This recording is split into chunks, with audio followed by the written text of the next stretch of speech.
Go back now to the stabbings that rattled the college town of Davis. I think I speak for Davis when I say we all have a collective sigh of relief.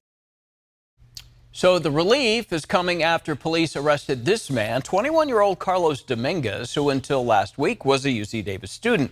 Police say he's from Oakland. He was arrested on 2 counts of murder, 1 count of attempted murder. He will be in court on Monday.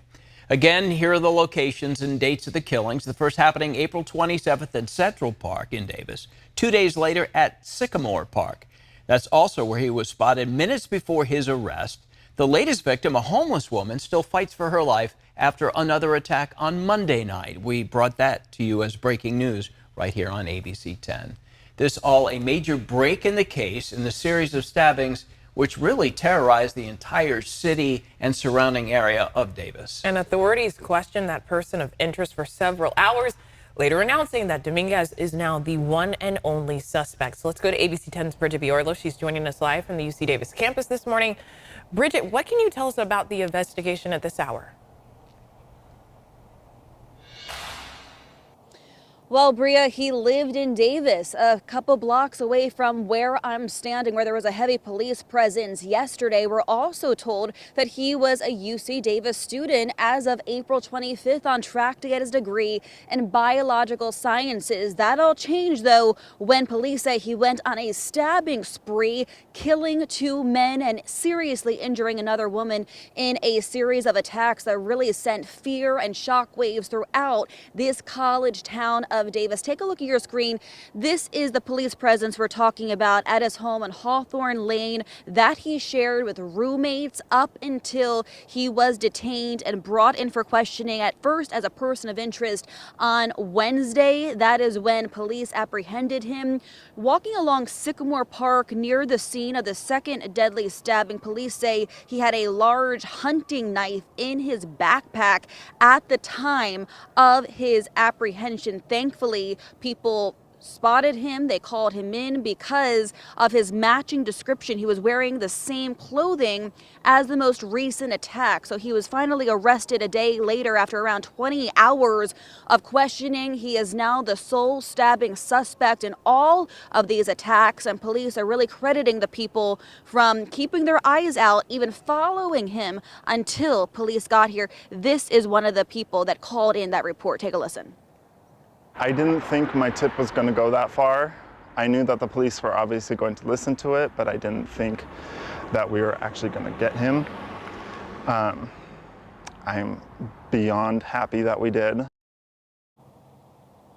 So it goes to show what tips can do. You can get a suspect in custody, as what happened thanks to more than 12 people calling in that report. As far as the suspect goes, 21-year-old Carlos Dominguez, he is sitting in jail right now. He's facing 2 counts of murder, 1 count of attempted murder. He had not only that knife on him, Bria, but he also had markings on his hand, and it was consistent with the markings on the victims who police believe fought back during those attacks, Bria.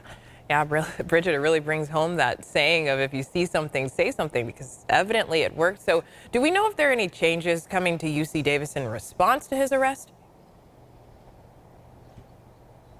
Well, we've been telling you that evening classes went remotely as this person was still on the loose. So that all changes on Monday. All classes resume in person starting next week. As far as the bus rides go, extended rides and safe rides, as they call it here on campus, they're going to be staying in place because, as you can imagine, this was a very scary week for not only students, but really everyone living in Davis. And they want to make sure that all the students stay safe. There's also counseling services offered to students and staff, anyone who needs to talk with someone, because it certainly has been an unnerving few days, Bria. Right. And I mean, it may be a little bit of relief knowing that he's in custody. It doesn't take all the trauma away from it. Bridget, thank you. Meanwhile, the Davis community taking all of this in after having spent a week without knowing who the attacker was and if he was going to strike again. And that's right, a sense of anxiety potentially lifting from the city. Many people, though, that we've been talking to are still grieving the lives lost, and they hope some justice comes out of all of this. So take a listen to what the friends of the first victim, David Bro, had to say after hearing a suspect was caught. We're all hoping that justice can be done for David because many of my family and friends knew David very well. Beautiful person, beautiful soul. I hope he's shining in the universe. A friend of David who tells us he knew David for years, sharing this photo of the two from 13 years ago, and things slowly returning to normal in Davis this morning. And starting tonight, Little League games in Greater Davis will be back on after sunset, and the farmers market will be open on Saturday morning as it usually is. And there are ways that you can help. UC Davis has formed a scholarship fund in memory of Kareem Abu Najin. He's the 20-year-old UC Davis student who was killed in the Sycamore Park attack. Money from that fund is going to go to students who are doing research. It's an effort to make sure his legacy lives on. The 20-year-old only 6 weeks away from graduating with his bachelor's degree in computer science. And remember, you can get breaking news updates like this story sent straight to your phone. As soon as they happen, just download the free ABC 10